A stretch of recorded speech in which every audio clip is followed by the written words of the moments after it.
Merci beaucoup Rémi André. Les vraies voix Sud Radio, 17h-20h, Philippe David, Cécile de Ménibus. On vous souhaite la bienvenue, on espère que tout va bien. C'est les vraies voix jusqu'à 19h. Avec Philippe David, ça va? Bonjour Philippe David. Bonjour Cécile de Ménibus. Ah, ça va mieux que bien. Ah, je vous ai rien demandé. Non, mais allez-y, demandez-moi alors. Est-ce que ça va? Ça va mieux que bien. Mais ça va mieux que bien pour vous aussi et pour tout le monde dans ce studio. Pourquoi donc? Eh bien parce que Sud Radio a battu son record d'audience numérique au mois de mars avec 4,3 millions d'écoutes. 4,3 millions. On était à 3,4 millions en février. Alors c'est vrai qu'en février, il y avait 2 jours de moins, comme c'était un mois de 29 jours, comme on était une année bissextile. Et donc Sud Radio a battu son record. 4 300 000 écoutes numériques en mars. Ça fait une augmentation de 73% par rapport à 2023. Et vraiment, on voulait tous vous dire merci. Merci d'être chaque jour plus nombreux à écouter Sud Radio de Potron-Minet jusqu'au coucher du soleil. En tout cas, pas dit merci. Mais allez-y.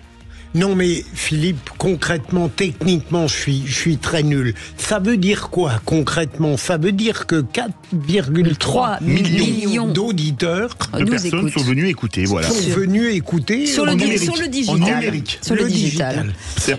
Et c'est énorme. Et c'est l'occasion aussi de remercier, de féliciter toutes les vraies voix de chaque jour, parce que c'est aussi grâce à vous qu'on est de plus en plus écoutés et vous en faites largement partie. Je pensais que vous seriez arrêté à la seule vraie voix de tous les jours. Le deuxième prénom de Philippe Bilger est Modeste. Ce n'est pas flagrant, mais il fallait le rappeler. Alors que là, il y a des chroniqueurs d'exception. D'exception, on verra ça. Vous savez quoi, Philippe Bilger, on verra d'exception à la fin. C'est à la fin qu'on compte les bouts. Voilà, exactement. On les a pas entendus. En tout cas, on vous souhaite la bienvenue. Ce numéro de téléphone 0826 300 300. On est ravis de vous accueillir. Allez, le sommaire de cette émission à 17h30, le grand débat du jour. Nous allons tout faire pour éviter l'embrasement au Moyen-Orient, déclare Emmanuel Macron après ses frappes iraniennes vers Israël dans la nuit de samedi à dimanche. Des tirs interceptés à 99% selon l'État hébreu. Ses alliés craignent quand même une éventuelle réplique qui pourrait entraîner une spirale inarrêtable. Alors parlons vrai. Est-ce que pour vous, Israël va riposter durement à l'attaque iranienne? Est-ce que vous craignez un embrasement de la région, voire plus? À quel impact économique vous attendez-vous? Doit-on s'attendre à un nouveau choc pétrolier? Et à cette question, Proche-Orient, l'escalade du conflit est-elle inéluctable? Vous dites oui à 62%. Vous voulez réagir? Zach attend vos appels au 0826 300 300. Et notre invité du jour pour en parler, Frédéric Pichon, professeur de géopolitique et spécialiste du Moyen-Orient. Et puis, le coup de projecteur des vraies voix à 18h30, des annonces non coordonnées, non concentrées et non validées par Matignon. Le directeur de cabinet de Gabriel Attal se lâche dans un mail adressé à tous les ministres. Selon une information du Figaro, il reproche aux différents ministres de communiquer à tort et à travers et leur réclame davantage de discipline à moins de 2 mois des élections européennes. Et le Rassemblement national fait toujours la course en tête des intentions de vote. Alors parlons vrai, est-ce que vous avez l'impression que le gouvernement ne sait pas où il va? Est-ce que les ambitions présidentielles nuisent à la cohérence gouvernementale, chacun défendant sa petite musique selon ses ambitions? Est-ce que Gabriel Attal, qui est très jeune, a les épaules pour être le locataire de Matignon? Et à cette question... recadrage de Gabriel Attal au ministre, le gouvernement est-il en roue libre? Vous dites oui à 93%. Vous voulez réagir? Le 0826 300 300. On vous souhaite la bienvenue, c'est les vraies voix jusqu'à 19h. Les vraies voix Sud Radio. Avec Philippe Bilger, grâce à qui nous sommes écoutés à plus de 4 millions de fois. Oh mon Dieu. Sur 4 300 000, Bilger, c'est 4 299 997. Oui, bien sûr. Comme j'étais déjà extrêmement vaniteux, je crois que je vais devenir modeste. Oui, c'est ça. Oui, d'accord. Jean-Michel Fauvergue est avec nous, ancien patron du RAID, ancien député et auteur de ce livre « Oh, les hommes en noir », publié chez Plomb. Bonsoir. Oui, bonsoir. Et vous êtes toujours en noir. Oui, on est en noir aujourd'hui. Porte le deuil de ses adversaires. Bonsoir. Et je tiens à dire qu'avec Jean, on va essayer de faire péter le compteur jusqu'à 5 millions aujourd'hui. Écoutez, Jean Garrigue, justement. C'est un défi qu'on a. Moi, je salue les 4 millions d'admirateurs de Philippe Bilger. Ce sont des femmes. Moi, je pense que. Et il y a même les animateurs qui ont droit à quelques éloges. Oui, quelques. Vous savez, nous, on est là que pour vous servir, messieurs. Jean Garrigue, président du comité d'histoire parlementaire et auteur de ce livre, Jours heureux quand les Français rêvaient ensemble chez Payot. Comment ça va, mon Jean ? Très bien, parce que le Stade Toulousain hier a explosé son adversaire britannique, et donc tout va bien. C'est pour ça qu'il est heureux, Philippe. Je partage son bonheur. Ils ont raison, c'était un match magnifique. C'est ça. On refait le match ou comment ça se passe? Il y a même des intellectuels qui aiment le rugby.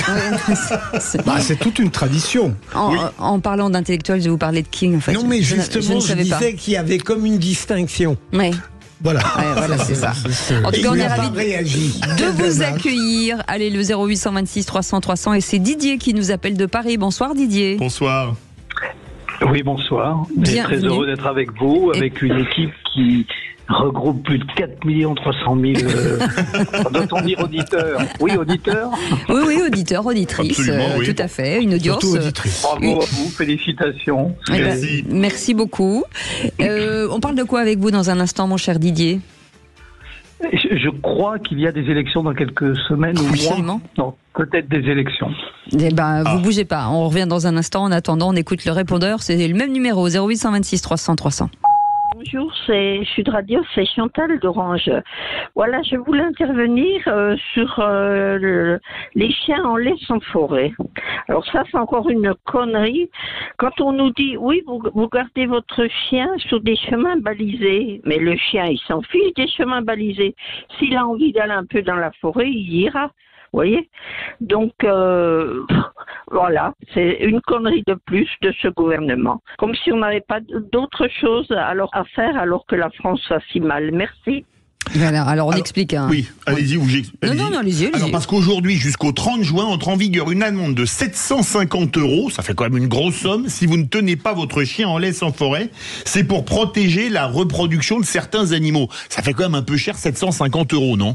Certes. Alors cela dit, petite anecdote, il y a quelques années, je faisais mon footing quotidien en forêt et j'étais attaqué par deux espèces de chiens errants et je m'en suis tiré avec vaccination contre la rage et puis je pissais le sang de partout. Enfin bref, donc voilà, quelquefois ça peut être un peu dangereux, mais je comprends aussi que on soit là dans quelque chose, mais dans une société suradministrée. Vous n'êtes pas un animal en reproduction, parce que le principe c'est l'animal en reproduction. Ne regardez pas. Je vous posais la question s'il y avait un point d'interrogation. Dérangé dans une forêt, j'en parle. Non, mais c'est justement. Ouais, Jean-Michel Fauvergue. C'est justement la problématique, c'est-à-dire que ce que vient de dire Jean est important, c'est-à-dire qu'on pourrait penser que les chiens, il faut les tenir en laisse pour pas qu'ils attaquent les hommes. En fait, en réalité, c'est pour la reproduction des animaux, et c'est ça. Et on a une manière de penser qui est un peu particulière quand même. Je sais pas, je suis le seul à penser ça. Philippe Bilger, n'oubliez pas de tenir votre chien en laisse pour vos promenades au bois de Boulogne. Je n'ai jamais de chien. Je n'ai pas de chien. Voilà, il n'a pas d'animaux. Mais tu fais des promenades au bois de Boulogne. Mais on peut être troublé par autre chose que par des chiens. Allez, Didier de Paris est avec nous. Je vous coupe la parole parce que je sens que ça va partir en troisième mi-temps. Allez, sur les élections européennes, mon cher Didier. C'est comme beaucoup, notamment autour de votre table, qui m'arrive d'écouter de temps en temps. Les sondages qui annoncent les résultats de ces élections sont quand même préoccupants. Dans un pays comme le nôtre, enfin bref. Et je trouve que là, on a... Sur la montée du Rassemblement national, vous voulez dire ? Sur la montée du Rassemblement national, sur l'effondrement de la liste dite du président de la République, puis le reste. Enfin, on voit bien qu'il y a une situation, alors qui par ailleurs peut s'expliquer, peut se comprendre, y compris l'élément qui a été évoqué juste à l'instant concernant les amendes pour des chiens qui ne sont pas tenus en laisse. C'est vrai qu'on a un contexte où tout prend des proportions invraisemblables. Il y a déjà des sujets très sérieux, la guerre évoquée tout à l'heure, les difficultés de nombreux Français, plutôt le sentiment que pour un très grand nombre, rien ne s'améliore. Oui. Philippe Bilger, un petit mot peut-être. Oui, bougez pas, Didier, ne bougez pas. Non, mais je rejoins les inquiétudes de notre ami.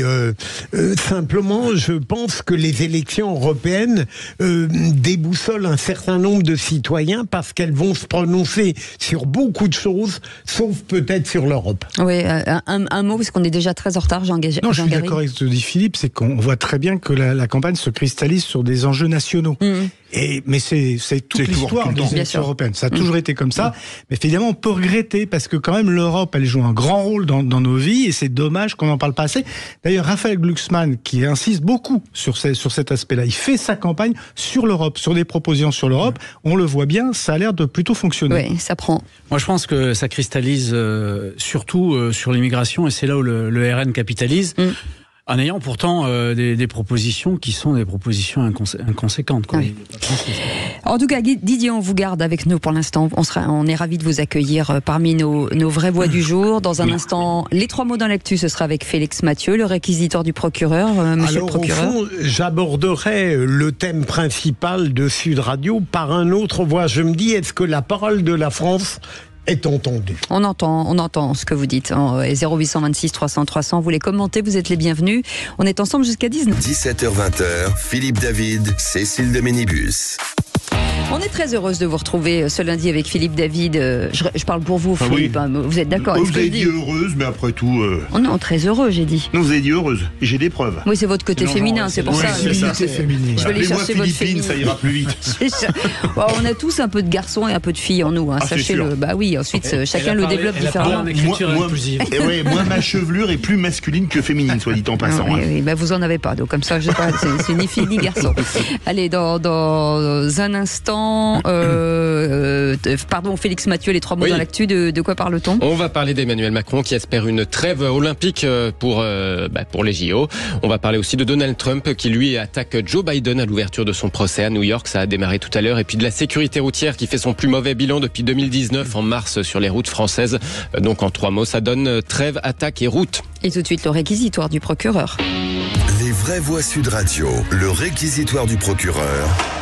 Philippe Bilger. C'est sur la voie de la France au Proche-Orient, monsieur le procureur. Est-elle encore audible aujourd'hui? Absolument. Emmanuel Macron a dit la France fera tout pour éviter l'embrasement. Je ne voudrais pas choquer mes chroniqueurs. Peut-être que je ne suis pas assez chauvin. Et peut-être, sérieusement, y a-t-il chez moi un manque de confiance dans la parole présidentielle? Après tout, peut-être que la France est encore écoutée. Même si n'est pas qui veut, Charles de Gaulle ou Georges Pompidou.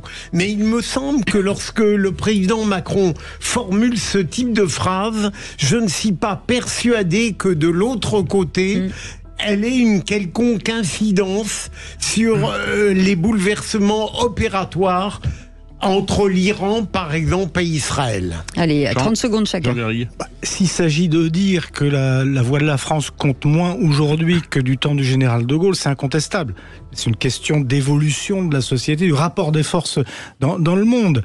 Il y a eu une spécificité de la politique arabe de la France. Je pense que cette spécificité, elle est encore là. Mais c'est vrai que peut-être que le nous qu'emploie Emmanuel Macron se réfère plus à l'Union européenne qu'à la France elle-même. Jean-Michel Fauvergue. En dehors des États-Unis, quel est le pays qui parle à l'Égypte? Quel est le pays qui parle à la Jordanie? Quel est le pays qui a des relations avec les Émirats arabes unis? Avec l'Arabie Saoudite, c'est pas l'Allemagne, c'est pas le Royaume-Uni, c'est la France. Le problème, c'est que l'acteur majeur, c'est les États-Unis. Au Royaume-Uni parle à tout le monde. C'est les États-Unis. Allez, j'aurais dû être entendu. C'est l'OTAN. Qui est entendu? Ou écoutez. Allez, tout de suite. Merci beaucoup, monsieur le procureur. Tout de suite, les 3 mots dans l'actu avec Félix Mathieu. Les vraies voix Sud Radio. Et 3 mots dans l'actu qui sont trêve, attaque et route. Emmanuel Macron espère une trêve olympique pour les Jeux dans une centaine de jours. Déclaration sur fond de tension au Moyen-Orient après les tirs iraniens vers Israël dans la nuit de samedi à dimanche. C'est une attaque contre l'Amérique et contre un adversaire politique. Les premiers mots de Donald Trump à son procès qui vient de s'ouvrir à New York. Et puis la mortalité routière a augmenté de 31% sur les routes françaises en mars. C'est un mauvais bilan jamais vu depuis 2019 en matière de sécurité routière. Les vraies voix Sud Radio. Nous allons tout faire pour éviter l'embrasement, c'est-à-dire l'escalade. Là, pour la première fois, l'Iran a décidé d'envoyer des frappes depuis son sol sur le sol d'Israël. Et c'est un changement, une rupture profonde. Ce qui s'est ouvert est très dangereux en termes de réaction. Déclaration d'Emmanuel Macron ce matin après les tirs iraniens vers Israël ce week-end. L'armée israélienne se concentre encore aujourd'hui sur ses frappes sur Gaza, mais ses alliés craignent une éventuelle riposte contre l'Iran et l'engrenage que cela induirait. Ce sera l'objet du grand débat des vraies voix. En tout cas, ce matin, chez nos confrères de BFM TV, le chef de l'État a aussi formulé ce souhait à 100 jours des Jeux Olympiques. Ce vœu pieux, diront certains. Quand les armes se taisent, vous devez renégocier. Et donc, vous devez vous retrouver autour de la table avec ceux contre lesquels vous avez combattu. Et donc c'est aussi en cela que l'olympisme apporte, d'un point de vue diplomatique, beaucoup de choses. Et au-delà de l'expérience très humaine, on va aussi tout faire pour avoir une trêve olympique. Et puis à propos de la cérémonie d'ouverture prévue sur l'eau, sur la Seine, Emmanuel Macron a pour la première fois émis l'hypothèse d'un plan B, voire d'un plan C, dans des lieux plus faciles à sécuriser si jamais c'était nécessaire. On fera une analyse en temps réel, et donc on a une cérémonie, pour tout vous dire, on a une cérémonie qu'on prépare qui serait limitée au Trocadéro, par exemple. Et donc, on ne ferait pas toute la Seine si l'analyse permettait de... S'il faut restreindre le lieu. Exactement. Voire qui rapatrierait dans le Stade de France. Le chef de l'État, sur les menaces de grève pendant les JO, a aussi dit faire confiance, je cite, en l'esprit de responsabilité des syndicats. Et on passe au rolling IFOP fiducial pour Sud Radio, Le Figaro et LCI avec Jordan Bardella qui conforte sa première position. Ouais, sa liste RN augmente d'un point à 32,5% désormais des intentions de vote.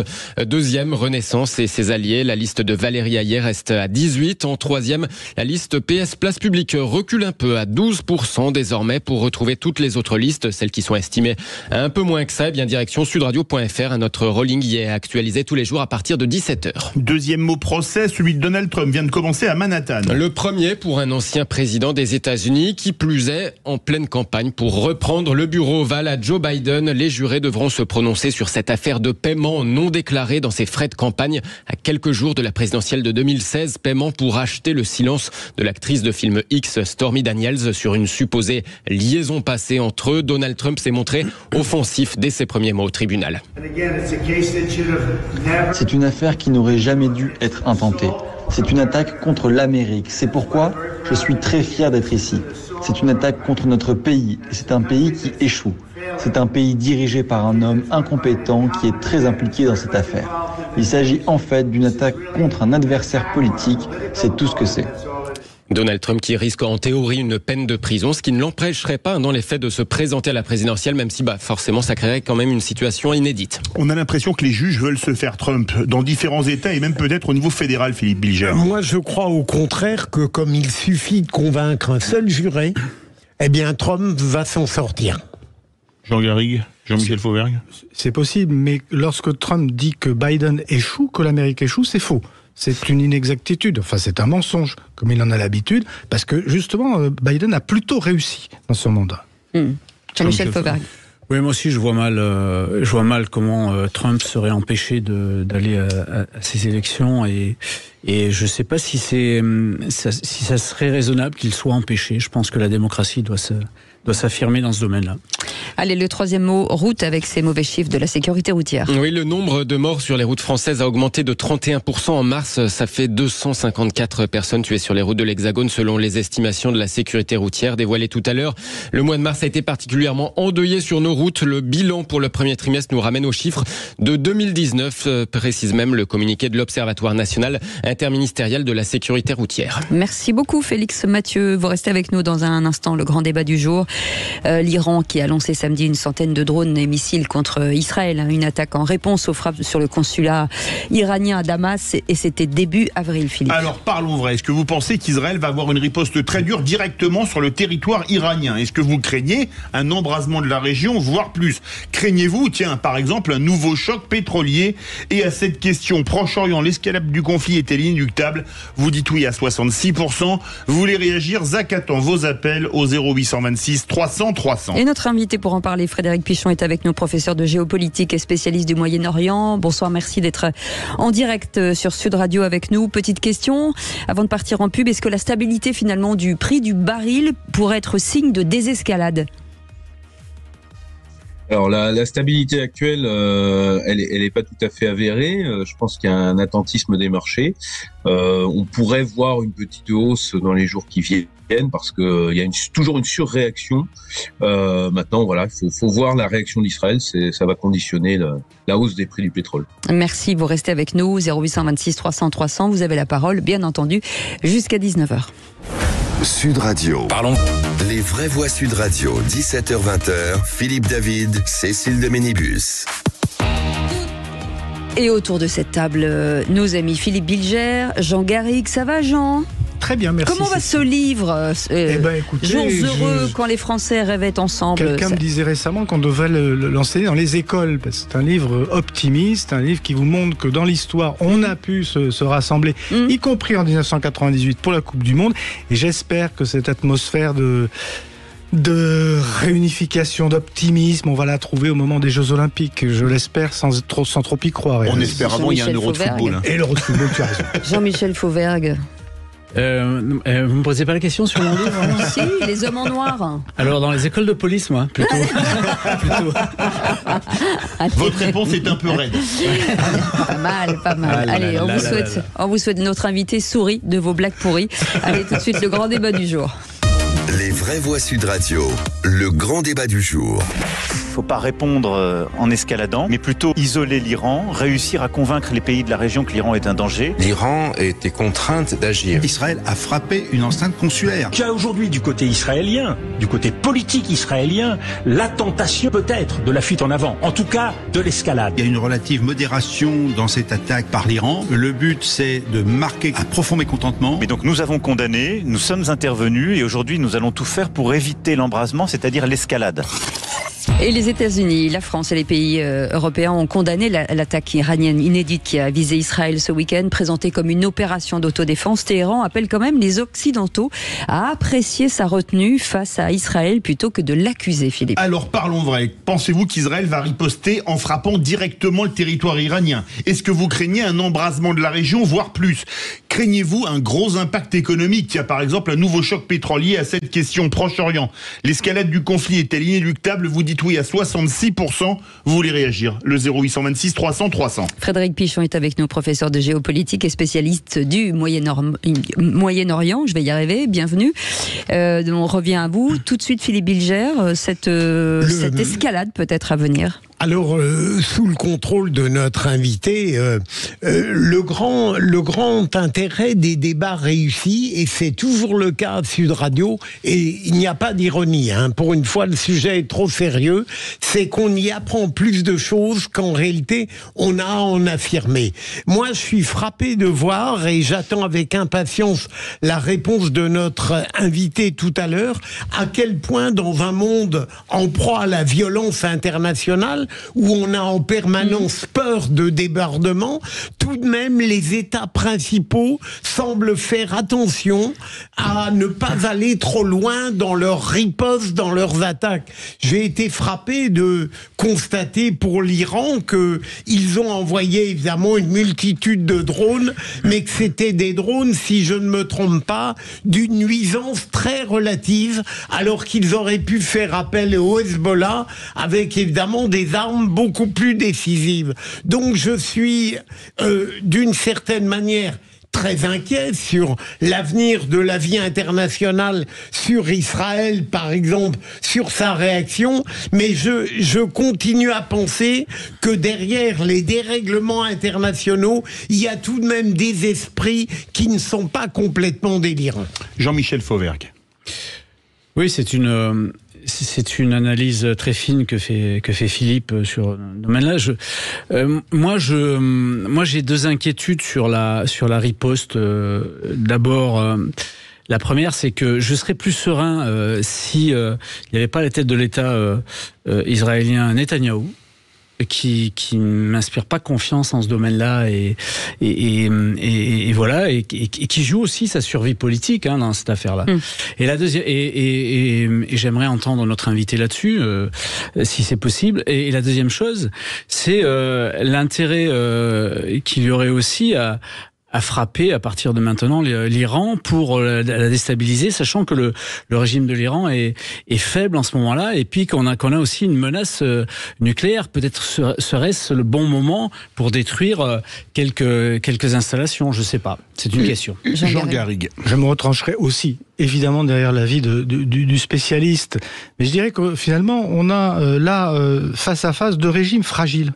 le régime iranien, on le sait, contesté de l'intérieur, et le régime de Netanyahou, dont il ne faut pas oublier qu'il a été en quelque sorte remis en selle. Contesté aussi de l'intérieur. Très contesté, et qui a été remis en selle le 7 octobre par l'ignoble attaque du Hamas. Il y a un jeu très compliqué, qui a toujours eu lieu d'ailleurs au Moyen-Orient, pour le leadership de cette région du monde.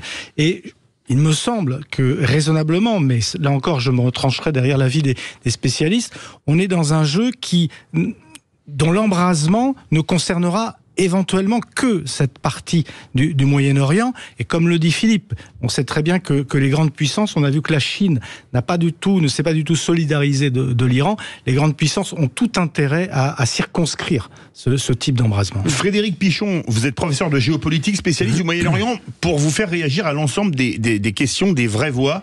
Est-ce que pour garder la face, Israël doit frapper le territoire iranien comme l'Iran a frappé pour la première fois le territoire israélien, plutôt de frapper des proxys comme le Hezbollah? Mais pour rebondir sur ce que disait Jean-Michel Fauvergue, est-ce que frapper les sites nucléaires iraniens, ce serait pas mettre carrément le feu à la région? Alors d'abord, je tiens à souligner la qualité de vos analyses, parce que c'est effectivement l'analyse qu'il faut faire. C'est très maîtrisé, hein, cette chorégraphie, si je puis dire, depuis 2 jours, est très maîtrisée par tous les acteurs. L'Iran joue assez finement, effectivement, a montré qu'ils étaient capables de passer à un autre palier que de recourir à des proxys, donc en utilisant des vecteurs balistiques qui valent ce qu'ils veulent, sauf que pour abattre un Shahed, ces espèces de drones avec un moteur un 49.9 de mobilette, il faut un missile Patriot à $500,000 et ça coûte $2,000 à produire. Mais disons, il fallait l'Iran venger entre guillemets cette attaque du consulat. Et de la part des Israéliens, ne pas être capable de montrer qu'ils étaient capables d'arrêter ça. Ce qui est intéressant, effectivement, c'est maintenant de savoir ce qui va se passer. Et je pense que les Iraniens ont tendu un piège à Netanyahou. C'est-à-dire que on voit très très mal du côté de Biden et du côté même français et des Occidentaux un soutien à une escalade qui irait jusqu'à des attaques des installations iraniennes sur son sol. Et c'est là, à mon avis, qu'est le piège. C'est-à-dire que c'est Israël maintenant qui est sur la sellette et la riposte israélienne doit être proportionnée sous peine de perdre ce qui reste du soutien occidental et qui s'est manifesté à cette occasion. Philippe Bilger. À votre avis, Frédéric Pichon, est-ce que Joe Biden est allé à l'extrémité de ce qu'il peut se permettre dans l'opposition à la politique israélienne ? Alors, vous avez raison de dire qu'il est quand même allé assez loin. On sent que vous savez, c'est un peu le sparadrap du capitaine Haddock. Netanyahou, ça lui colle aux mains. C'est vraiment pas le moment pour l'Amérique en ce moment, en pleine campagne électorale. On sent un agacement. Anthony Blinken l'a aussi manifesté. Et en même temps, l'Amérique ne peut pas ne pas continuer à fournir des armements. Il y a un discours un petit peu hypocrite de la part de l'Amérique, à la fois de l'humanitaire et puis en même temps on continue. C'est quand même l'effort de guerre israélien est essentiellement assuré par des livraisons d'armes qui n'ont pas cessé de la part des États-Unis. Mais en tout cas, c'est vraiment pas le moment. Effectivement, je pense qu'on est allé au bout du bout là. Je pense que les États-Unis n'accepteront pas une riposte israélienne disproportionnée. D'ailleurs, vous avez noté au passage que l'Iran avait prévenu, par un jeu un petit peu complexe diplomatique, avait d'une certaine manière fait passer un message aux États-Unis avant même cette attaque, ce qui fait qu'on a été informé à l'avance. On l'a su. Biden avait parlé de l'imminence de cette riposte.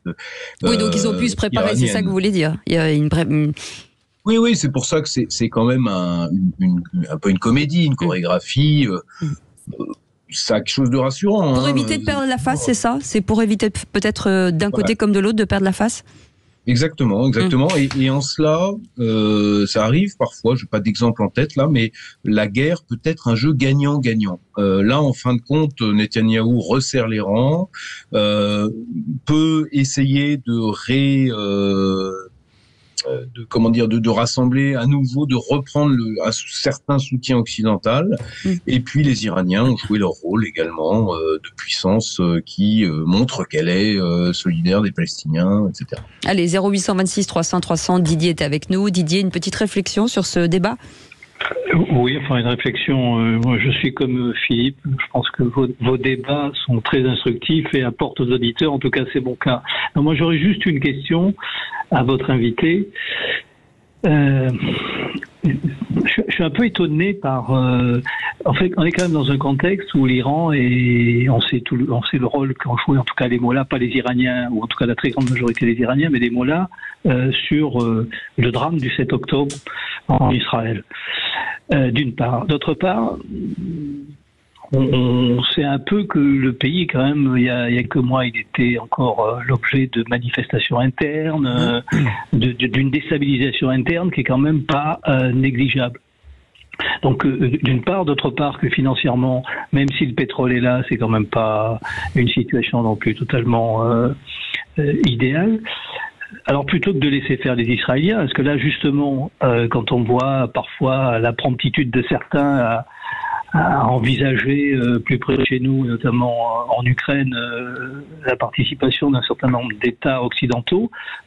Pourquoi dans ce contexte-là, où on sait il y a le problème et la situation de l'État d'Israël, le problème du Proche-Orient qui ne trouve pas de solution, quelque part les conséquences dramatiques que ça pourrait avoir pour nous, notamment l'effet sur le pétrole. Oui.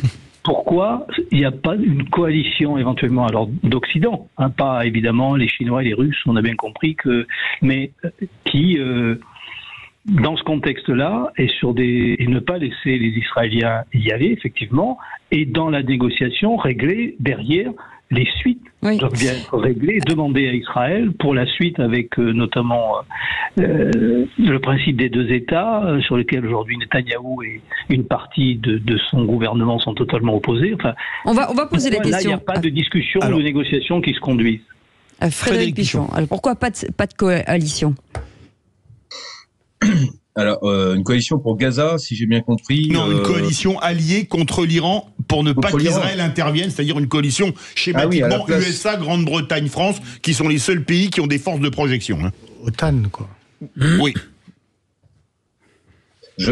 Franchement, je pense qu'aucun État occidental n'a l'envie de revenir encore dans le jeu. On a vu ce que ça a donné en Irak. Le régime, ce serait. Et puis le problème, ce serait quoi ? C'est quels objectifs politiques ? Changer le régime, dissuader l'Iran de parvenir au seuil nucléaire où il est déjà probablement, dont il n'est pas très loin. Tout dépendrait en fait des objectifs. Moi, je vois pas non plus les opinions publiques. Le timing est pas tout à fait bon pour l'Amérique. Je partage pas l'avis de votre auditeur sur l'Iran. Vous savez, moi, il se trouve que je me suis rendu régulièrement ces dernières années en Iran. Ça fait 15 ans qu'on nous explique que le régime est à l'agonie, que les sanctions, etc., qu'il faut isoler l'Iran. Mais l'Iran est isolé depuis 45 ans. Ça fait 45 ans que ce pays vit en marge des relations internationales, sauf à l'ONU, évidemment, ils ont un réseau diplomatique très important, a construit une économie totalement parallèle et a un système financier. Vous savez, en Iran, vous avez des distributeurs de cash, même s'ils sont pas dans le système Visa ou dans le système SWIFT. Donc, ils sont coriaces. Ils ont une réflexion stratégique extrêmement élaborée. Ce sont des gens extrêmement fins. Du point de vue, en tout cas, de la stratégie, pas de la tactique, mais de la stratégie. Je suis pas sûr qu'une coalition sans objectif politique en plus réglera le problème. Je pense que, voilà. On fait réagir nos vraies voix brièvement et on repart au 0826 300 300. Jean-Michel Fauvergue. Oui, moi je voudrais revenir sur Netanyahou en particulier. Est-ce que le fait que les États-Unis, la France et le Royaume-Uni ont participé à la couverture hier de la antimissile. Est-ce que ça ne lie pas Netanyahou d'une manière générale et ça ne l'empêchera pas est-ce que ça l'empêchera d'aller beaucoup plus loin, selon vous ? Alors c'est très intéressant parce qu'il y a plusieurs manières d'interpréter effectivement cet engagement français partiel, c'est-à-dire que ça concernait l'espace aérien jordanien. Il y a eu beaucoup de polémiques. Jean-Luc Mélenchon en a fait un objet également de polémique, etc. Les Israéliens et Netanyahou lui-même a utilisé ça, c'était un peu le baiser de la mort, puisqu'il a fallu attendre une confirmation d'Emmanuel Macron aujourd'hui, mais les Israéliens avaient proclamé déjà à l'avance que la France, en gros, avait participé à des opérations de défense d'Israël, une manière de mouiller en quelque sorte un peu les Occidentaux et de reconstituer ce soutien que Netanyahou avait commencé à perdre depuis quelques semaines. D'un autre côté, vous avez tout à fait raison, on peut interpréter, moi je pense que c'est la meilleure interprétation. Ce que dit la France globalement, c'est qu'elle a des emprises effectivement en Jordanie et qu'elle s'est contentée d'intercepter les vecteurs qui survolaient ces emprises. Bon.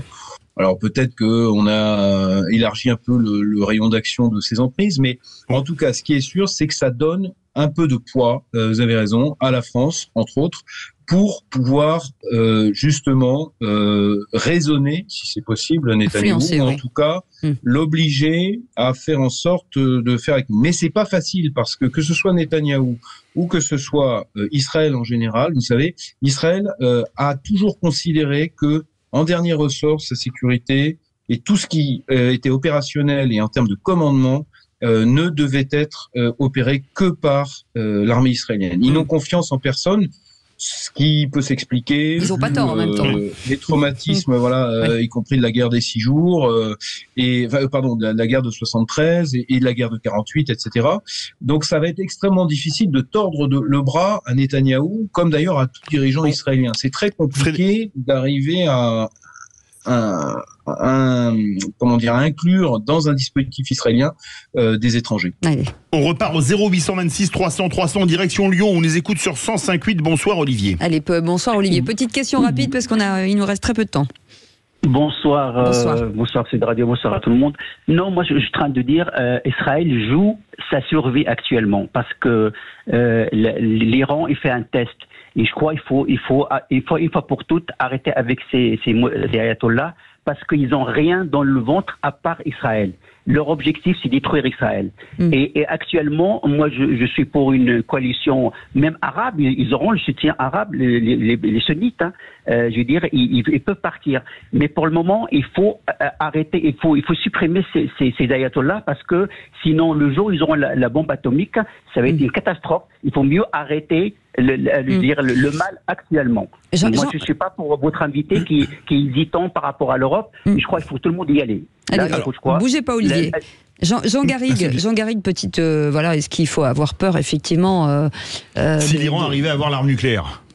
C'est une évidence, mais je pense aussi que ça a été dit par notre invité, la diplomatie iranienne ou persane, elle est millénaire. C'est quelque chose qui se fait d'une manière très très fine, très subtile. Il ne faut pas croire que c'est du jour au lendemain qu'ils vont déclencher comme ça une pluie nucléaire qui leur serait finalement fatale et préjudiciable. Donc c'est beaucoup plus compliqué que ça, et ce qui se joue, à mon sens, c'est d'abord le leadership de l'Iran sur le Moyen-Orient. Et c'est vrai que l'anti-Israël, c'est quelque chose qui a toujours beaucoup alimenté cette survie du régime iranien.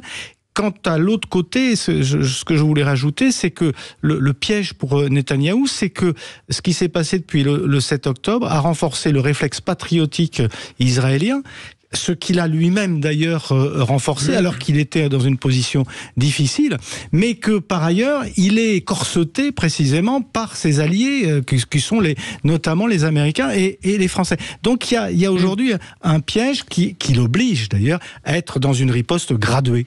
Merci beaucoup en tout cas Frédéric Pichon d'avoir été avec nous, professeur de géopolitique, spécialiste du Moyen-Orient. Merci beaucoup, on aurait pu faire beaucoup plus long mais malheureusement le temps passe très très vite. Merci 1000 fois. Dans un instant, c'est beaucoup plus drôle. Qui c'est qui l'a dit. Et là tout est possible. Tout est permis. Allez, à tout de suite. Les vraies voix Sud Radio, 17h-20h, Philippe David, Cécile de Ménibus. Bienvenue, on est ravis de vous retrouver tous les jours de 17h à 19h avec Philippe David et bien sûr nos vraies voix du jour. Philippe Bilger est avec nous, Jean Garrigue et Jean-Michel Fauvergue. Si avec ça, on gagne pas au qui c'est qui l'a dit, alors moi je comprends rien. Allez, c'est tout de suite. Les vraies voix Sud Radio, le quiz de l'actu. Et le quiz de l'actu avec Didier qui nous appelle de Paris. Didier, c'est la première fois que vous jouez avec nous, on est d'accord, hein? Oui, bien sûr. Vous connaissez peut-être un peu le jeu, vous savez qu'il faut vous battre. Vous le savez ça quand même. Bon, je vais essayer. Voilà. Je suis pas d'un naturel bagarreur, mais... là, vous êtes obligé. Avec l'ancien patron du RAID, Bilger risque d'être plus discipliné aujourd'hui. Le problème, c'est que Bilger, il triche. C'est ça. Mais arrêtez de... Non, c'est truqué. Allez, il reste 1 minute 50, donc allons-y. Vous répondez en premier, Didier. Si vous n'avez pas la bonne réponse, c'est les vraies voix qui répondent à votre place. Question qui c'est qui l'a dit à 2 points. La fonction publique, ce n'est pas le privé. Cette annonce, c'est jeter une allumette sur un baril de poudre. C'est une chef de syndicat, c'est pas un homme ou une femme politique. Didier ? C'est celle de la CGT, c'est ça ? Bonne réponse, Sophie Binet, secrétaire générale de la CGT. Il n'a pas dit le nom. Hein. On est sympa. Faites pas votre Française de Goa. Mais j'ai retenu que c'était une femme quand même. Oui, c'est bien.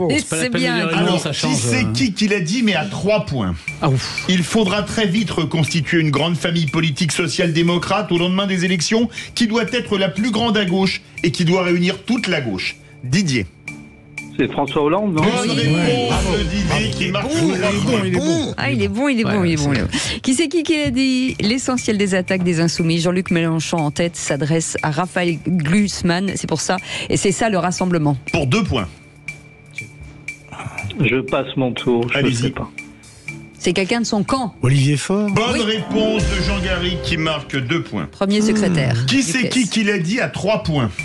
La qualité de la scène sera l'un des plus gros héritages des jeux. Didier. C'est un homme. Non, c'est pas que Didier est un homme. Allez-y. Le directeur peut-être, non, des jeux... Non. Macron. Bonne réponse, Emmanuel Macron. Jean-Michel Fauvergue a été le plus rapide. Ça vaut 3 points, ça? Oui. Vous n'avez pas donné le top. Allez, une question à 2 points. Ça, c'est pour Philippe Bilger, certainement. Qui c'est qui l'a dit? En France, il y a une gauche et il y a une droite. C'est Bellamy. Pardon. T'as pas les Bellamy. Oui, Bellamy, c'est une bonne réponse. Vous l'auriez dit? Didier, vous l'auriez dit? Oui, tout à fait. Mais c'est pas grave. Il est très doué, il Didier. est très doué. Et puis Bellamy, c'est Didier qui a gagné avec 7 points. Bravo. On peut citer le second, là, qui est... Le second, Jean-Michel Fauvergue avec 3 points, Jean Garrigue avec 2 et Philippe Bilger qui n'a pas râlé. Lanterne rouge. Philippe Fauvergue. C'est vrai. Didier, merci beaucoup en tout cas. On a été ravis de vous accueillir. Et encore bravo pour votre score d'audience. Ça devient impressionnant. Merci beaucoup. Faites attention, vous allez avoir beaucoup d'ennemis. Oui, c'est déjà fait. Non, parce qu'on est plutôt très cool, nous. Voilà, les gens nous aiment, donc voilà.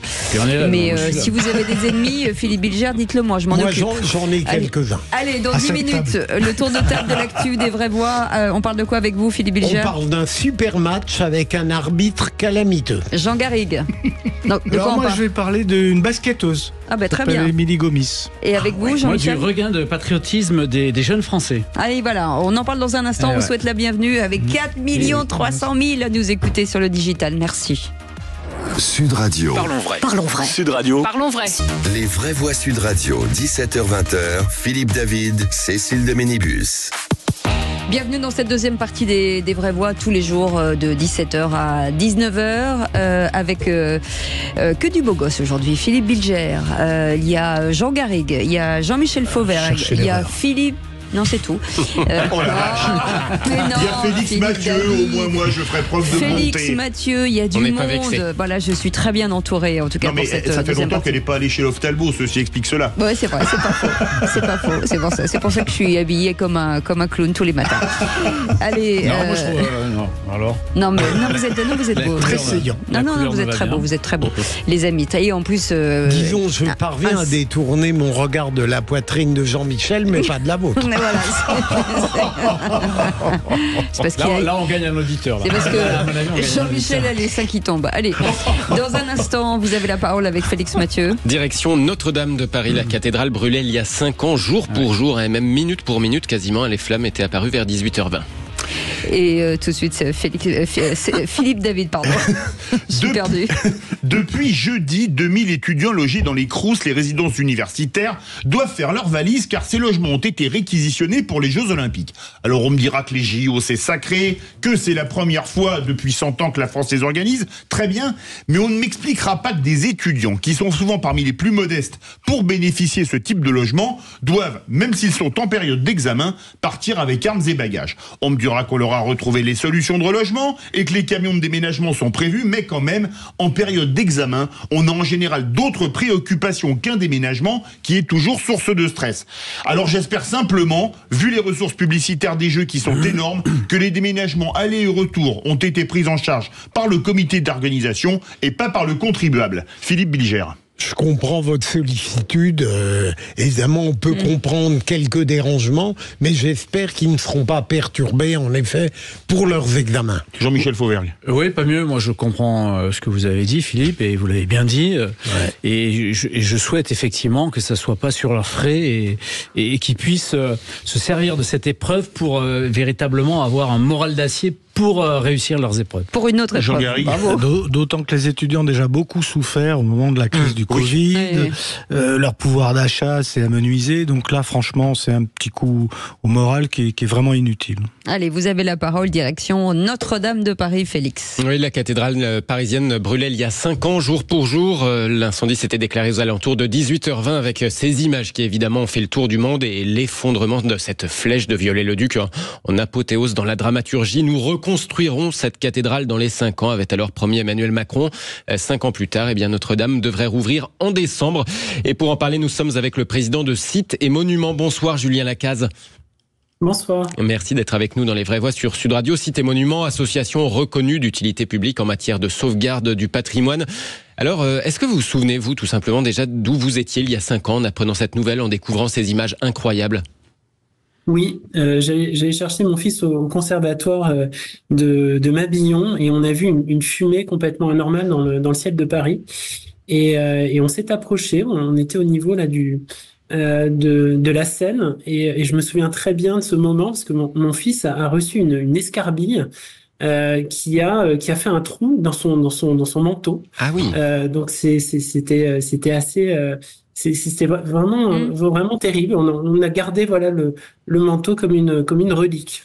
Ah oui, effectivement, c'est pas commun. 5 ans après, est-ce que vous êtes satisfait du déroulement de cette reconstruction ? Est-ce qu'à l'époque, vous pouviez imaginer qu'on aurait reconstruit cette flèche, cette charpente 5 ans plus tard ? Alors, nous, c'était pas notre souci, ni notre inquiétude. Notre inquiétude était à l'époque, et c'est toujours le cas, que les travaux soient bien conduits et ne soient pas faits justement à la va-vite. Et donc on peut constater que le challenge a été en quelque sorte respecté puisque des travaux de qualité ont été menés.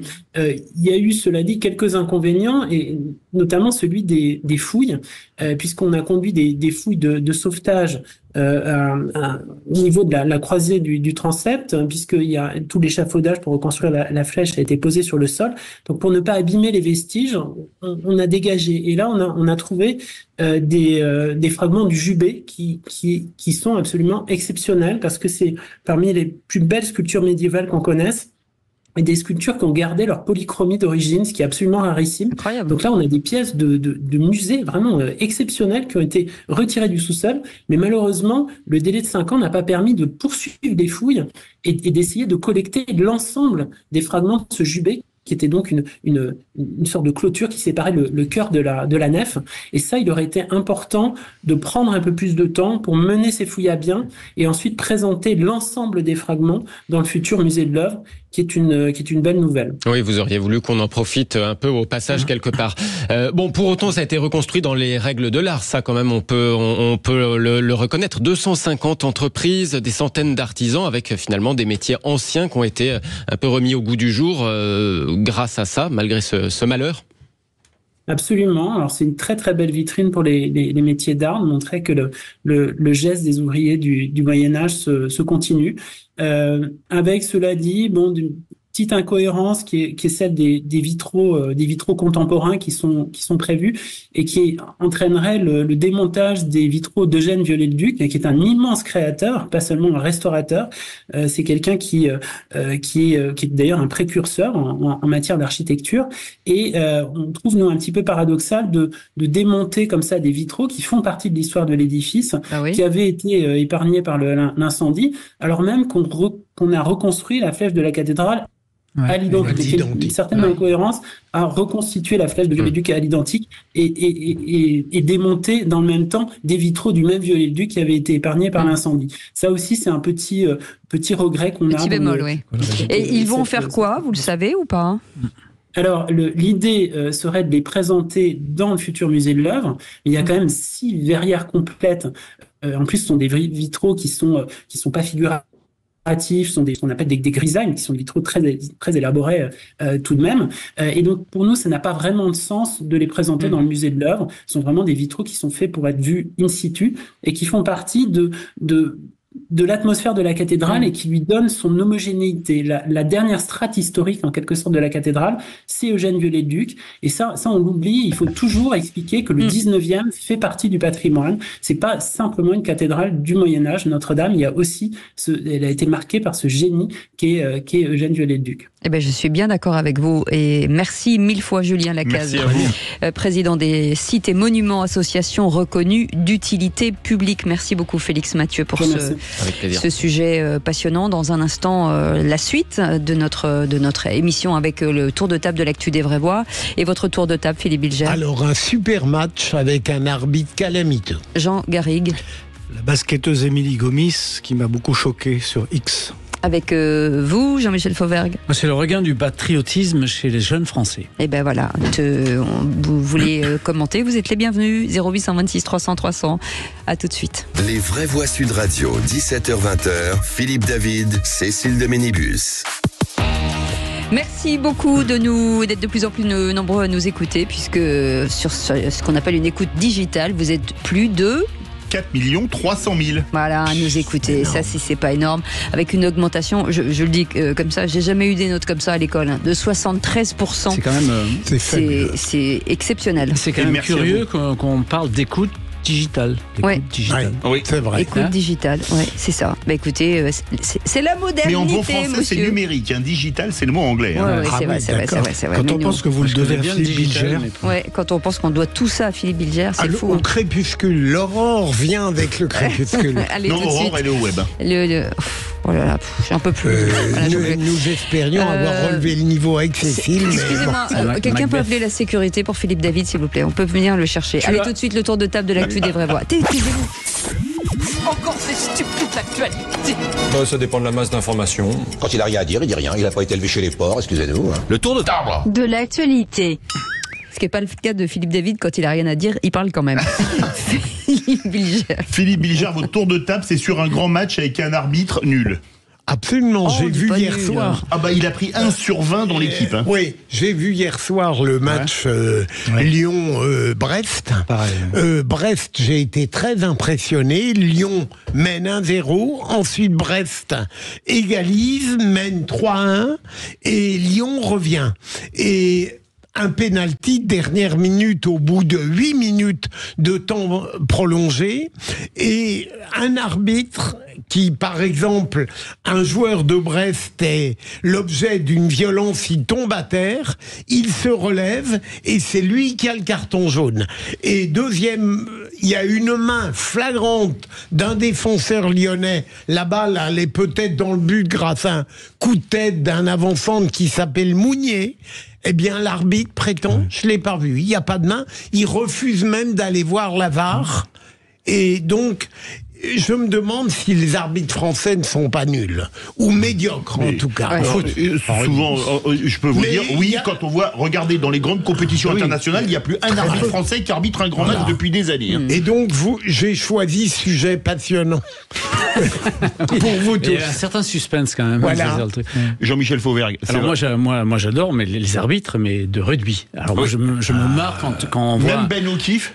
Non. L'arbitre de voilà, quand même. Je me marre quand on voit des types d'1m70 qui mettent un carton jaune à un mec de 2m05 et l'autre il rentre les épaules et il s'en va. Quoi. Mais ils savent expliquer. Oui, ils expliquent beaucoup. Voilà. Jean Garrigue. J'espère que bientôt les arbitres de football seront équipés comme les arbitres de rugby d'un micro et ça aidera quand même à mieux. Mais la question qui se pose, il leur faut surtout une Kalachnikov. Qu'a fait l'arbitre de la VAR hier? Il était à la buvette. Ça, on se demande. À quoi ils servent Eh ben oui, la VAR, ça devait justement permettre d'éviter ce type d'inéquité, mais malheureusement, c'est pas le cas. Quoi vous savez, on a mis la VAR ici pour le qui c'est qui l'a dit, ça n'a rien résolu. Non, c'est clair. Mais je ne sais pas ce que c'est ça. C'est l'arbitre. C'est la vidéo. La vidéo.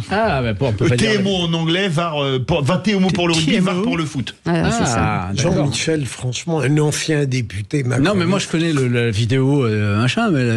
Vous connaissez le VAR, le département, peut-être. Oui, mais pas la VAR. Je connais la VAR. Ou alors, oui, effectivement. Voilà.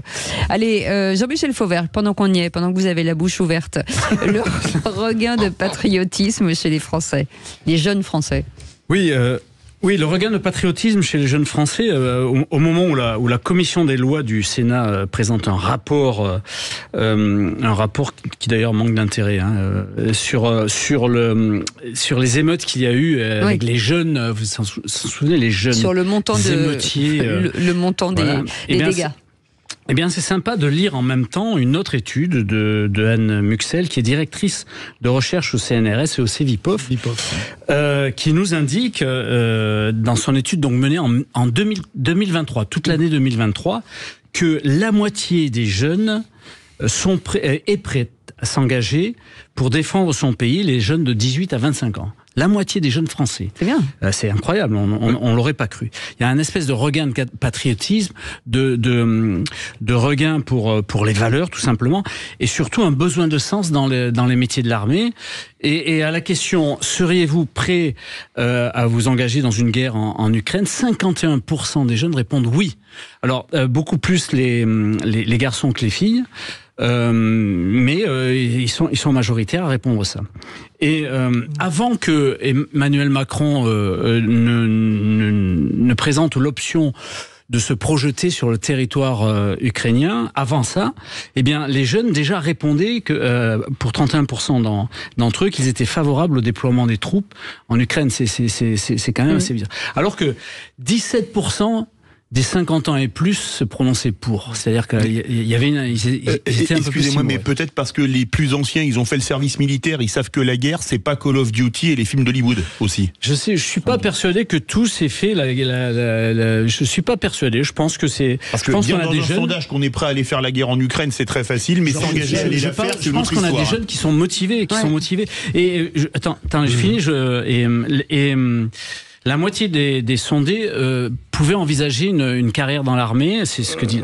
Et service militaire même, je crois. Et 62% de ces jeunes voulaient qu'on instaure à nouveau le service militaire. Ouais. Et savez-vous que sans instaurer le service militaire, on a des réserves et que les réserves fonctionnent très bien aujourd'hui avec des recrutements pour l'armée, pour la police, pour la gendarmerie. Donc on est en face de quelque chose d'assez intéressant dans ce domaine. C'est une bonne nouvelle. Vous ne pensez pas, Jean-Michel, pardon, Cécile, allez-y, que ça a un rapport, question non polémique, avec le fait que le Rassemblement national ait beaucoup de succès dans cette tranche d'âge?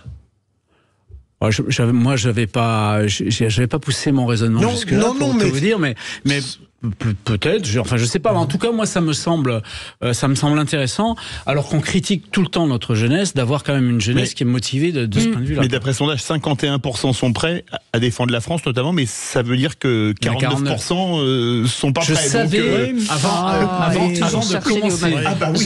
de commencer mon tour de table, je savais qu'il y a quelqu'un qui prendrait les arguments à l'envers. Non, mais bonne nouvelle quand même. Très bonne nouvelle. C'est très contre-intuitif parce qu'on a beaucoup parlé comment dire, cette atmosphère pacifiste au moment justement de la déclaration d'Emmanuel Macron, qui n'était juste d'ailleurs une option géostratégique qui fait partie de la dissuasion très classique pour les spécialistes de ces questions.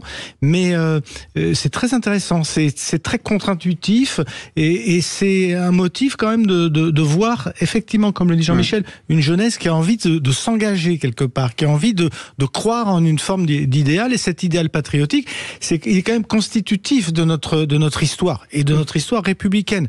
Dans mon ouvrage sur les jours heureux, j'ai essayé de montrer à quel point c'était un fil conducteur. Et donc voir que comme ça, c'est partagé par un certain nombre de jeunes, peut-être d'ailleurs parce que dans sa construction un peu viriliste, le Rassemblement national est porteur aussi de ces valeurs. Moi, je trouve de toute façon que c'est très encourageant. Et puis, vous restez avec nous dans un instant. On reviendra avec vous justement sur cette basketteuse Émilie Gomis qui, pour l'instant, soutient l'Iran contre Israël. Et on en parle dans un instant. À tout de suite. Les vraies voix Sud Radio, 17h-20h, Philippe David, Cécile de Ménibus. La suite des Vraies Voix, on est ensemble jusqu'à 19h avec Jean Garrigue qui est avec nous.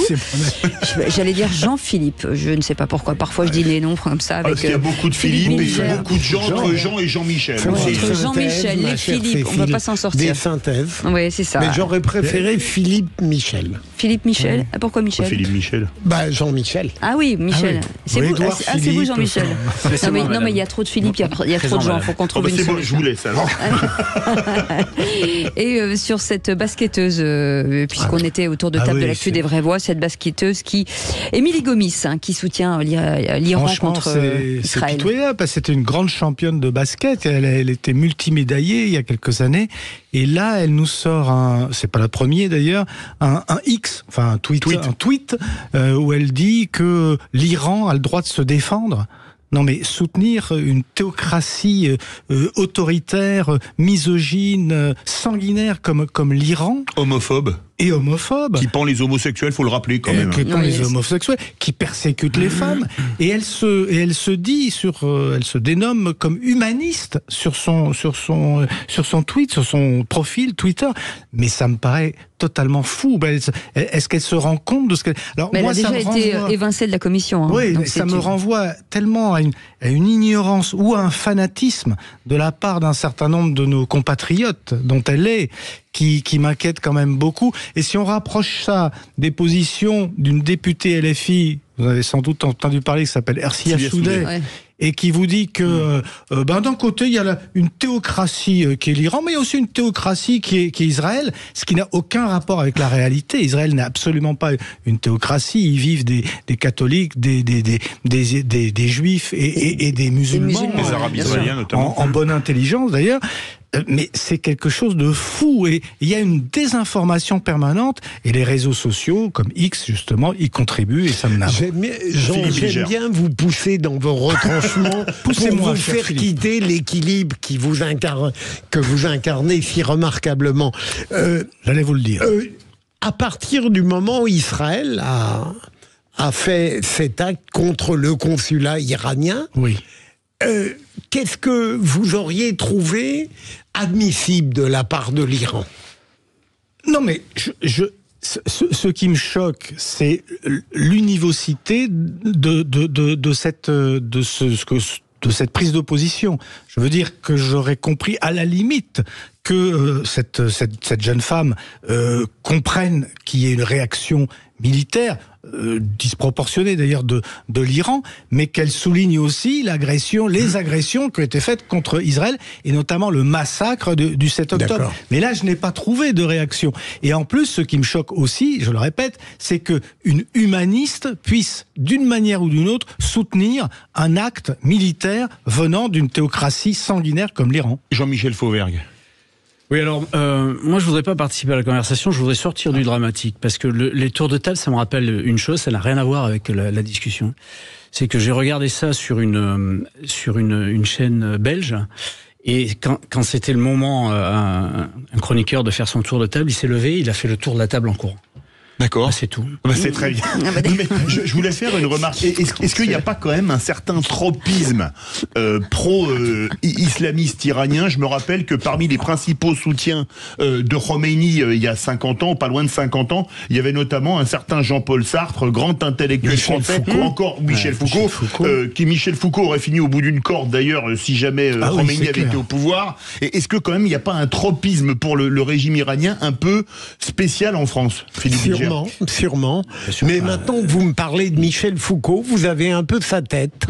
C'est vrai qu'on est des chauves tous les deux, mais il y en a d'autres, Yul Brynner. Il y a surtout Sauf que vous irradiez, vous. Alors, puisque vous appréciez visiblement pas mes blagues. Non, mais elle est très bonne. Je cherche à la comprendre. Vous l'aviez préparé de très loin. Non, mais ça fait. Non, je voulais juste dire qu'il y a surtout un certain tropisme contre Israël. Aussi, ça va de soi, oui.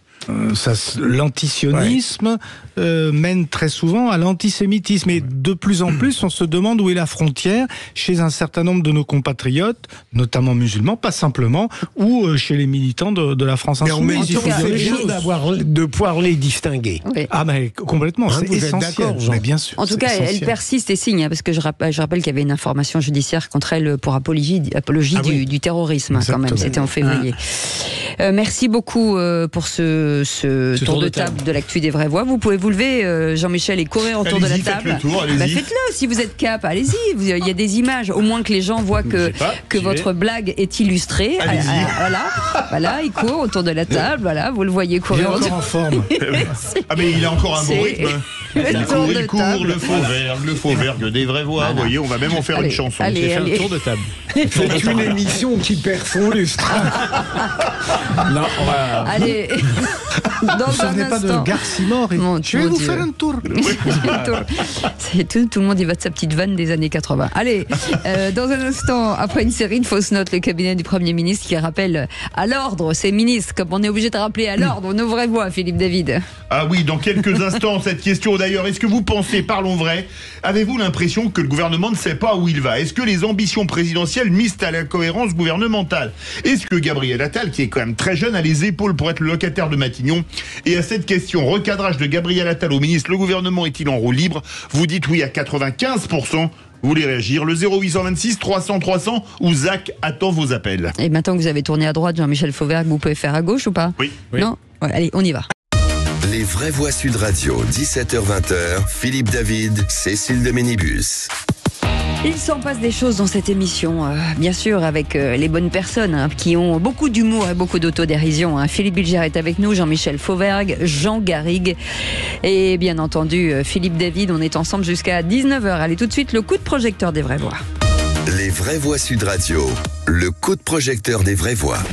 Calmez-vous, tout va bien. Le chef du gouvernement a durci le ton ce week-end. Et après ce que le pays a traversé, il faut en revenir à des choses simples. Tous les ministères ont reçu un sévère rappel à l'ordre signé Matignon. Je regrette de devoir faire ce rappel. Désormais, le Premier ministre veut contrôler jusqu'à la moindre petite citation gouvernementale dans la presse. Et je déplore et je regrette qu'il faille le faire à chaque fois.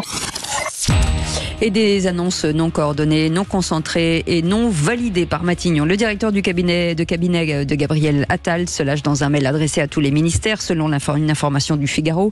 Il reproche donc aux différents ministres de communiquer à tort et à travers et leur réclame davantage de discipline à moins de 2 mois des élections européennes où le Rassemblement national fait la course en tête dans les intentions de vote. Alors parlons vrai, est-ce que vous avez l'impression que le gouvernement ne sait pas où il va? Est-ce que les ambitions présidentielles nuisent à la cohérence gouvernementale? Chacun y allant de sa petite phrase ou de sa proposition. Est-ce que Gabriel Attal a les épaules, vu son jeune âge, pour être le locataire de Matignon? Et à cette question, recadrage de Gabriel Attal au ministre, le gouvernement est-il en roue libre? Vous dites oui à 95%. Vous voulez réagir? Le 0826 300 300. Philippe Bilger, vous qui êtes un grand défenseur du Premier ministre, est-ce que vous sentez effectivement que ça part un peu à volo? Alors je peux discuter la politique du gouvernement et bien sûr inspirée par par le président, mais je trouve que le tableau est assez pessimiste tout de même en tant que citoyen, entendons-nous. D'abord, je trouve que Gabriel Attal, qui commet des erreurs, qui tente de louvoyer entre le président de la République et sa propre identité, ne se débrouille pas si mal que cela. Et ça n'est pas son jeune âge qui constitue un handicap. Mais deuxième élément, pour expliquer son inquiétude, il faut bien voir que tout le gouvernement ne va pas à volo. Il y a une majorité de ministres qui s'expriment très peu ou de manière cohérente par rapport à la logique gouvernementale. Les problèmes viennent de certains ministres qui, dans leur rapport, par exemple, ou avec le Premier ministre, mais surtout avec le président de la République, posent des problèmes considérables et auxquels s'ajoute, pardon pour la banalité, le fait qu'Emmanuel Macron ne peut pas se représenter en 2027. Donc là, il y a un ensemble d'embarras et de difficultés contre lesquels Gabriel Attal lutte, mais qui s'explique tout simplement par la configuration très exceptionnelle de ces moments politiques. Jean-Michel ou Jean-Michel, comme vous voulez. Si Philippe Bilger veut bien me reconnaître quelques compétences politologiques, je souscris totalement à son analyse. On peut dire effectivement qu'il y a, dans la perspective de l'élection présidentielle de 2027, des ambitions qui se sont déclarées au sein de ce gouvernement et qui conduisent à des prises de position qui les détournent de la ligne initiale. Ça a été le cas de Bruno Le Maire, c'est très clair, sa remise en cause de l'État-providence, son programme de rigueur l'éloigne un peu de la ligne qui a été fixée. On a vu quelques mois auparavant Gérald Darmanin qui prenait aussi date pour 2027.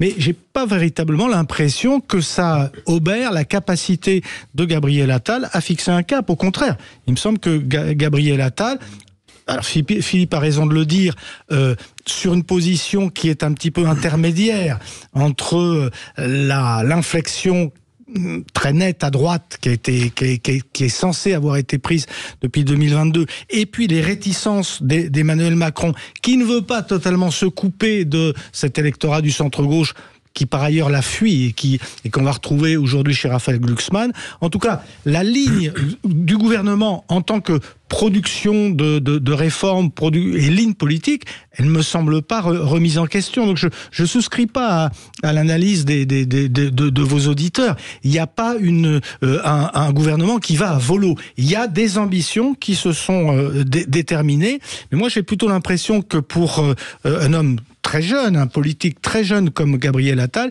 il y a beaucoup d'expérience et pas mal de fermeté. Jean-Michel Fauvergue.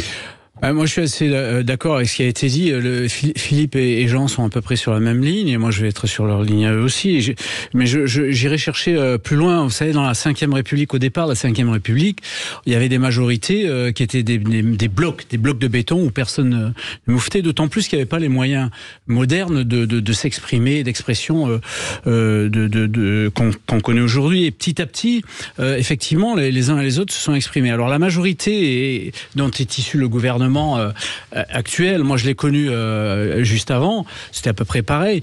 Il y a une polyphonie parce que il y a quand même un certain nombre de gens qui viennent d'horizons divers.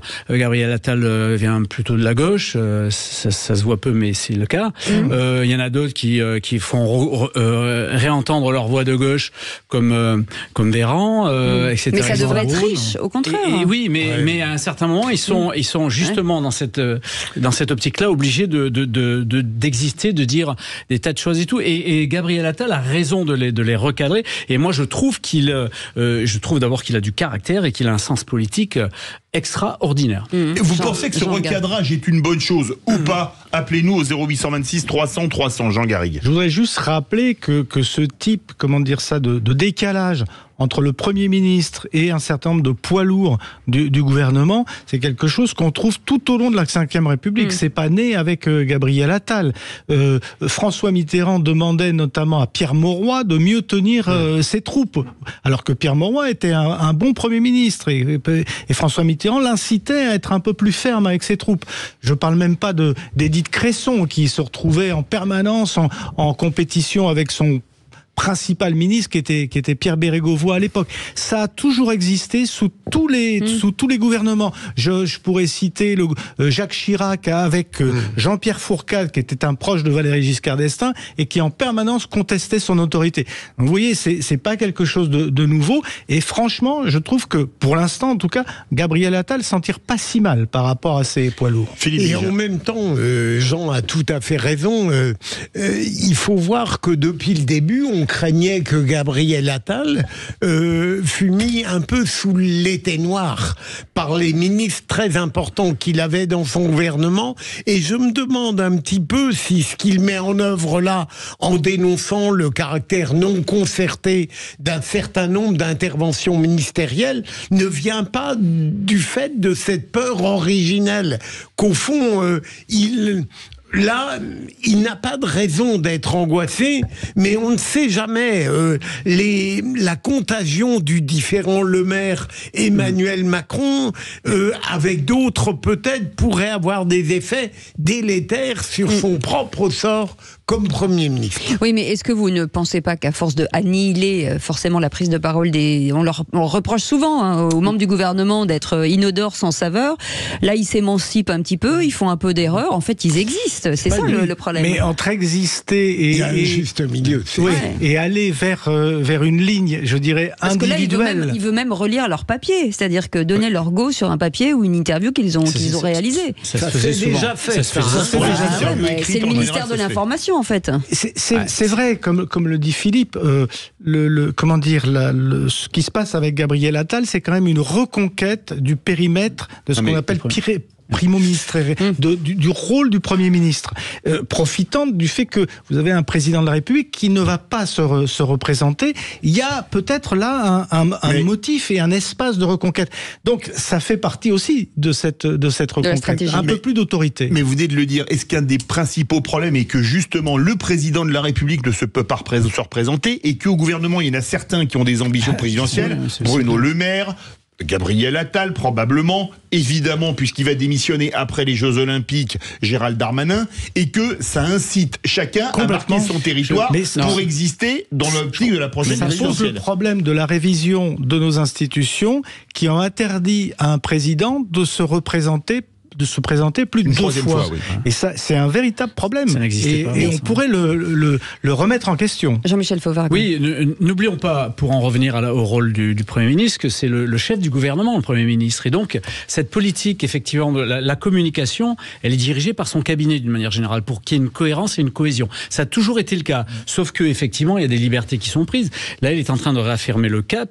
Oui, mais c'est pas une autorité naturelle. Donc après, à l'intérieur, oui, mais à l'intérieur de ce cap-là, les ministres peuvent travailler sur leur propre communication. Mais il faut que ça soit pas il faut pas qu'il y ait de dissonance particulière. Non, mais je comprends, mais c'est ce que, vous avez été patron du RAID, vous n'avez pas envoyé des mails à tout le monde en disant faut être gentil. C'est-à-dire il y a une autorité naturelle quand vous êtes au commandement ou à la tête de quelque chose, non, Jean Garry? Sauf que précisément cette autorité naturelle, dans la situation précise, où vous avez donc une échéance de 2027 où le président, lui, est dépourvu, est privé de cette autorité puisqu'il ne va plus être là sur le terrain, et que vous avez un Premier ministre comme ça qui n'a pas de vécu politique très, très long, qui n'a pas eu le temps d'installer cette autorité, c'est quand même assez compliqué, d'autant plus que vous avez affaire à des poids lourds qui, eux, ont déjà 20 ans de politique derrière eux.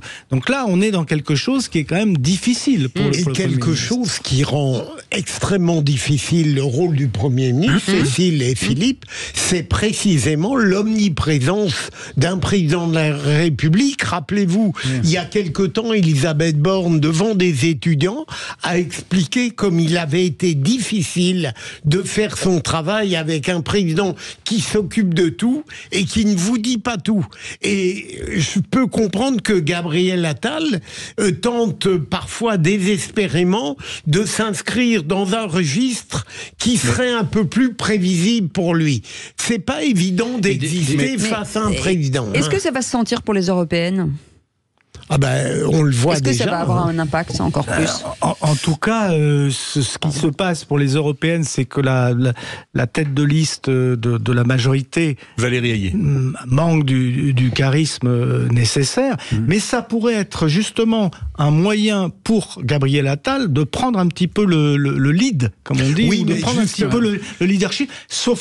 Sauf que, effectivement, il y a le tempérament d'Emmanuel Macron et cette déviance de nos institutions de la Ve République qui a vu le président s'introduire dans le périmètre qui devrait être celui du Premier ministre. Pour répondre à Cécile, vous avez raison, Cécile. Il a senti tellement le danger, Gabriel Attal, qu'il explique que jamais il n'a été mis en place comme Premier ministre pour combattre Bardella.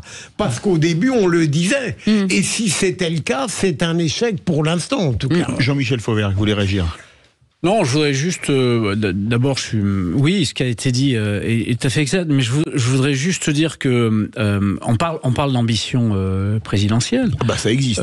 Mais bien évidemment, avec des Bruno Le Maire, avec... Attal, Darmanin. Alors, justement, Attal lui-même, je pense qu'à un certain moment, il aura cette stature, il a déjà cette stature où il peut envisager ça. Et donc, effectivement, il y a aussi le choc des ambitions pour une même fonction dans quelques temps. Mais c'est la question où je voulais en venir. Est-ce que, à 3 ans de la présidentielle, c'est viable pour un gouvernement d'avoir 2 ou 3... Non, parce que là, ça dépasse tout. Parce que quand il y avait Balladur qui était au gouvernement avec les Chiraciens, et Balladur était le seul à avoir des ambitions présidentielles. Chirac n'y était pas. Est-ce que c'est tenable si vous avez 3, 4, 5 personnes qui ont des ambitions présidentielles dans un gouvernement plus l'échéance approche? Oui, mais Philippe, il y en a très peu de plausibles, il faut être clair. Darmanin, il n'est pas plausible? Si, mais il y en a 2. Non, Attal n'est pas plausible en 2027, pas en 2027. Le maire n'est pas plausible? Le maire est Darmanin. Je ne serais pas aussi catégorique que Philippe, mais c'est vrai que c'est moins probable, étant donné le manque de vécu politique de Gabriel Attal. Alors, précisément, une question. S'il advenait que Gabriel Attal, dans l'exercice de ses fonctions de Premier ministre, confirme le haut niveau de notoriété qu'elle tient, la popularité qui est bien au-dessus de celle du président de la République, alors on ne sait pas ce qui pourrait se passer. Il ne faut pas insulter l'avenir. Oui, je rajouterai à ça que Gabriel Attal aura un avantage important, c'est d'avoir un parti derrière lui. Parce que le parti aujourd'hui, le parti de Renaissance, on ne savait pas trop quoi en faire au départ, on ne sait pas ce qui va devenir, sauf... S'il a un héritier. Un héritier. Alors, je vais à l'encontre de ce que j'ai dit tout à l'heure. Est-ce que, au contraire, alors, ok, très bien, je vais dans votre sens, ça n'est pas une stratégie, comme la France demande d'avoir de la fermeté avec le gouvernement, avec la politique, avec finalement les prises de décision, de montrer que l'homme fort, finalement, c'est plus Emmanuel Macron, c'est Gabriel Attal. Il l'a compris, et d'ailleurs, est-ce que c'est dans son habileté ou toute façon dans son ADN politique, lorsqu'il était déjà ministre de l'Éducation nationale. Sa marque, ça a été celle de la fermeté. Les abayas, c'est terminé. C'était véritablement sa marque de fabrique. Et donc, c'est assez cohérent, finalement, qu'il l'applique aussi en tant que Premier ministre. Et je le répète, il faut voir, sur le long terme, il y a une vraie nécessité, en tout cas, si on croit aux institutions de la Ve République, de reconquérir ce périmètre du Premier ministre. La Ve République, ça fonctionne sur un Premier ministre chef de majorité et sur un chef de l'État qui est censé être un peu au-dessus de la mêlée. Ce qui n'est pas le cas. Et c'est pas le cas. Oui, moi, les prochaines présidentielles se joueront sur l'autorité, le retour de l'autorité et le courage. Et là, Attal est en train de marquer des points là-dessus.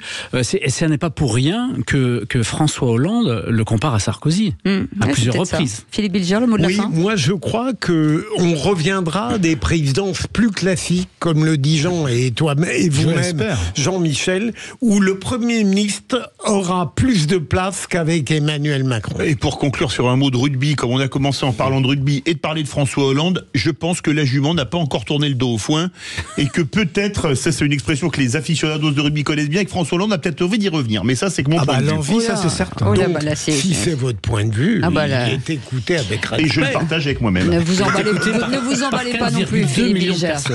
Allez, merci beaucoup Philippe Bilger, on vous retrouve demain. Merci beaucoup Jean Garrigue. Je vous invite, puisqu'il va y avoir des congés, à lire Jours heureux quand les Français rêvaient ensemble, et c'est aux éditions Payot. Et pareil avec le livre de notre ami Jean-Michel Fauvergue, Les Hommes en Noir, publié chez Plomb. Et il est bien habillé comme ça d'ailleurs. Hein. Et mais vous êtes très beaux, je vous le dis tous les trois, vous êtes magnifiques. En fait, on n'a pas besoin d'experts. C'est qui celui que vous excluez des trois qui sont très beaux? Non, tous les quatre. Ah bon, merde. Moi, vous êtes beaux. Il y en a qui sont beaux à l'extérieur. Les trois mousquetaires étaient quatre.